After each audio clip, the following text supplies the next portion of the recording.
Sound the cannons. Let's go. We got to talk about a transfer portal receiver coming into Wisconsin and the impact he may have this year. Let's go. You are Locked On Badgers, your daily podcast on the Wisconsin Badgers. Part of the Locked On Podcast Network, your team every day. Badger fans, what is up? Welcome to Locked On Badgers. Thank you for joining us. Thank you for making this one of your first listens every day. Thank you for being part of this community as we continue to try to make it just more enjoyable, a little cooler, a little more fun to be a Badger fan. And these are always the fun shows, right? When you get somebody committed, you can talk about it, you can break down the game, and you can sound those cannons. Fire the recruiting cannons. Another one is headed to Madison on Wisconsin. All right, so let's talk about it. So Joseph Griffin Jr. has committed to the University of Wisconsin from the portal, formerly of Boston College. He was there for 2 years, 6'3", 200-pound receiver. Originally a four-star high school prospect who was listed at 6'4". It's always funny, right? How the high school prospects are listed at 6'4", 6'5", and then 2 years later in college they're 6'3", and then when they get to the NFL draft they're 6'2.5", right? Whatever. So formerly a four-star prospect coming out of Springfield, Mass, the home of the Basketball Hall of Fame, by the way. If you've ever been out there, it is an awesome place, but that is not related to today's show. Joseph Griffin Jr. last year had 25 receptions, 345 yards. That's about 14 yards per pop, 1 touchdown. And again, committing to the University of Wisconsin.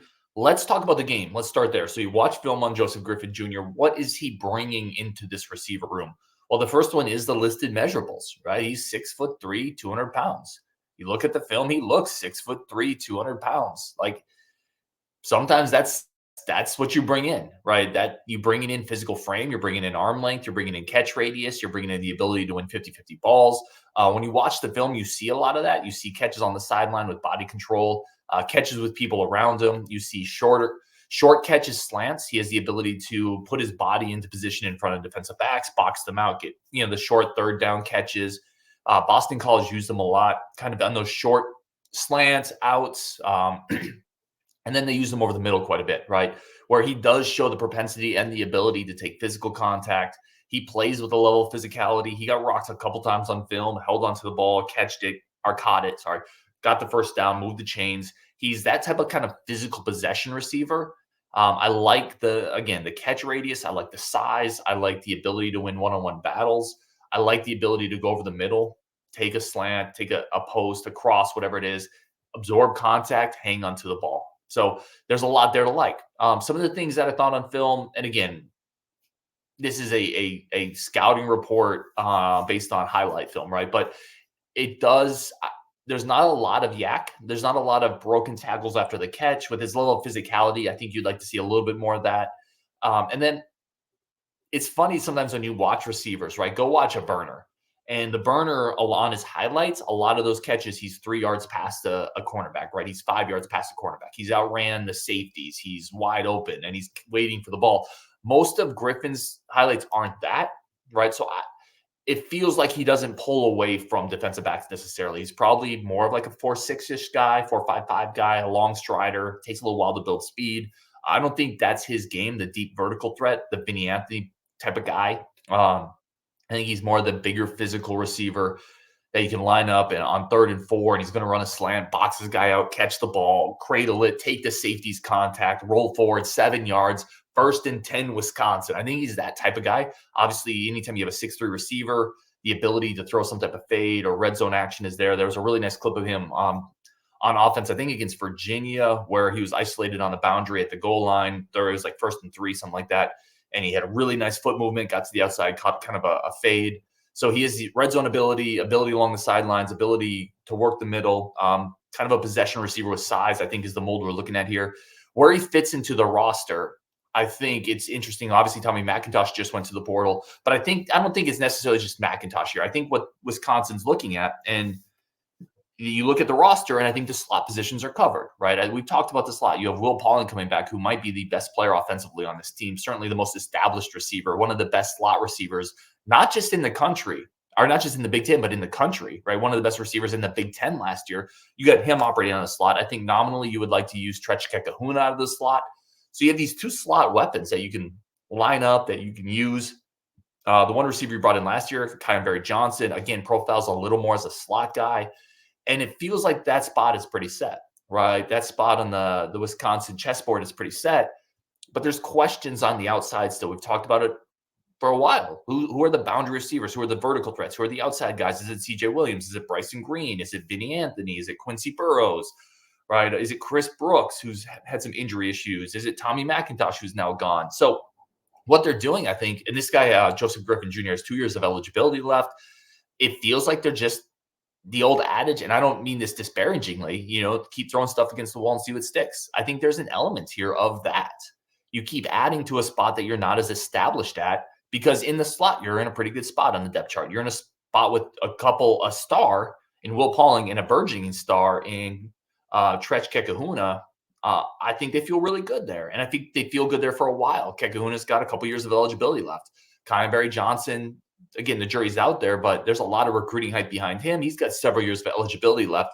So then the gaze kind of shifts to the outside. All right, how can we help augment this position? And I think that's what this is. It's an augmentation of the outside boundary receiver spot, trying to fill into the gaps. And by the way, that's what I think this staff has at times done really well with the recruiting portal, with the transfer portal, is finding spots on the roster where you can augment talent, where you can add to a spot that needs a little bit of oomph. And I think Joseph Griffin Jr., with his size, brings a little bit of that and brings an ability to that outside spot that isn't currently fully evident on this roster. So I like it. I think it's a nice pickup. I've talked a ton about every portal pickup isn't a home run. Like doubles, triples, singles win baseball games. I think they do building rosters too. Like if you can go get a bona fide first round pick in the portal, you do it. That's a home run, right? But sometimes you pick someone who just helps elevate the room a little bit in some way because they bring a unique skill set, whether that's being 6'3", like Joseph Griffin Jr., or it gives you give Phil Longo something else to play with. I think that's a single, that's a double, and that helps you win ball games because it improves on the margins.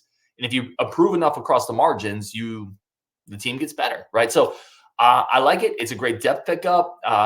Was relatively successful last year. Again, 25 catches, 340 yards, 14 yards per catch. That's a solid season at Boston College at a place that is not a prolific offense typically. So I think it's a good pickup. High school pedigree, former 4-star player, helps in a spot that isn't fully settled. So nice job.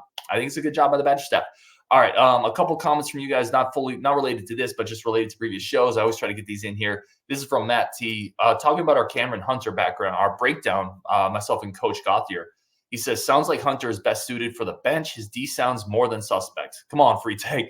And the Freitag hype train is fully that train is loaded. There are no tickets available to the Freitag hype train anymore. That train has left the station. But listen, So we broke down the film on Camren Hunter. There are some defensive issues there that I thought were kind of glaring at times, but I want to be super careful here.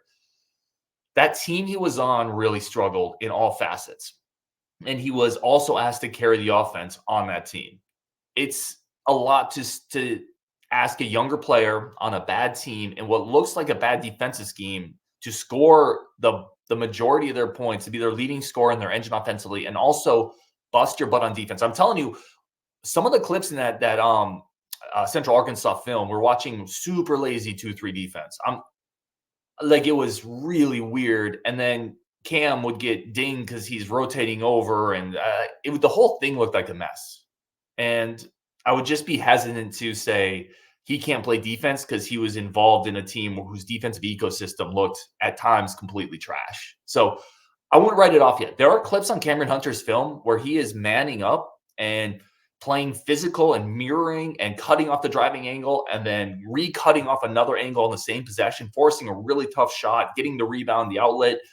There's some really good stuff there with his physicality at the point of attack defensively that I think the Badgers can use. And I think he's going to be in a system that has much more accountability. So I hear you. I think the concern is real.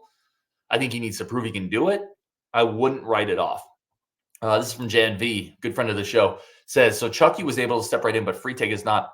I don't think we've said Freitag isn't. I don't know. Maybe I said it on some show expressing concern. I think for me, it's a blanket thing with freshmen. You just never fully know. But I put the tweet out before Camren Hunter came on board that, listen, I think Freitag can play a big role right away. And I don't hate our backcourt with Freitag, Blackwell, McGee, and Klesman. So I was kind of more on board that Freitag's going to be able to step right in. I think some people are hesitant there, and we do need to be careful about not like putting too many expectations on a freshman point guard. But I think there's a lot there under the hood. I think that is a race car that's headed to Madison, and it's ready to rock and roll. Last one here from Lee H, also a good friend of the show, says our new point guard reminds me of Trayvon Jackson. I love getting comps. Tanjay is a nice addition. He played in the Chicago League, which produces some serious athletes. Our youngsters will step up in year 2. I want to start with the first one. So Camren Hunter to Trayvon Jackson comparison. That's a super interesting comparison.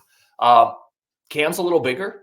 Camren Hunter's a little bigger. I think Trayvon's probably a little better pure point guard, a little better facilitator, probably runs the pick and roll a little bit better, has a little better feel for game situation and awareness.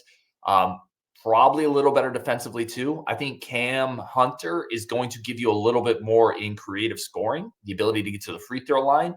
I think they're different players, but I can see where you would draw the comparison between the two of them, Lee. And that is it for today's show. Yo, I just want to jump on, celebrate the new edition, sound the cannons, and say I think Joseph Griffin Jr. is a really nice addition to the receiver room at a spot where there is some flux on the roster. And that's how you should use the portal, right? Augment and bring up the positions that are potentially a little lacking. So I like the addition. I think this staff has done a good job of targeting spots in the margins where they can improve through the portal. And I think that's one of the keys to getting this roster better. So on Wisconsin, thank you for tuning in. Bunch of great content coming up as always. I really do appreciate y'all.